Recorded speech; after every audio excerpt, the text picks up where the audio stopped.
ბოლო პერიოდში არ წყდება მამა დოროთეს და მისი თანამოაზრეების მხრიდან საპატრიარქოს დისკრედიტაციის მცდელობა. მე მივმართავ არქიმანდრიტ დოროთეს. თლიანად გამოაქვეყნოს ის ჩანაწერი მსმენელმა და მაყურებელმა თავად განსაჯოს. რამდენჯერ იყო იქ ნათქვამი, რომ შენი შეხედულებები როგორც გინდა ისე წარმოაჩინე, უბრალოდ იყავი კორექტული კოლეგებისა და იერარქიის მიმართ. არც ერთი შეკითხვა, არც ერთი მისდამი გამონათქვამი არ შეხებია მის პოლიტიკურ შეხედულებებს.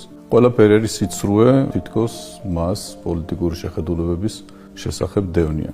აი ამდენი ხანი ყველაფერი, რაც სართულ ამაზე დააშენეს, ყველაფერი არის უსაფუძვლო. მამა ილია თოლორაია დაძახებული იყო მამაშვილური საუბრისათვის, რომ იქნებ მას შეგონება მოესმინა და გაეთვალისწინებინა. თუმცა, როგორც კომისიაზე გამოჩნდა უკვე მისი დამოკიდებულება სინანულს არ აპირებდა. მას შემდეგ, რაც მამა ილია გავიდა საპატრიარქოს ჭიშკრიდან, იქვე გააკეთა ამაზე უფრო უარესი განცხადებები. არ ერიდებიან თქმას, რომ პატრიარქი შეიყვანა შეცდომაში მისმა მდივანმა, მაგალითად, რომელიც 23 წელი არის მისი მდივანია, ქორეპისკოპოსმა, რომელიც ასევე 23 წელია ქორეპისკოპოსია და საპატრიარქო ტახტის მოსაყდრემ, რომელიც 8 წელი არის პატრიარქის ლოცვა-კურთხევებს ასრულებს.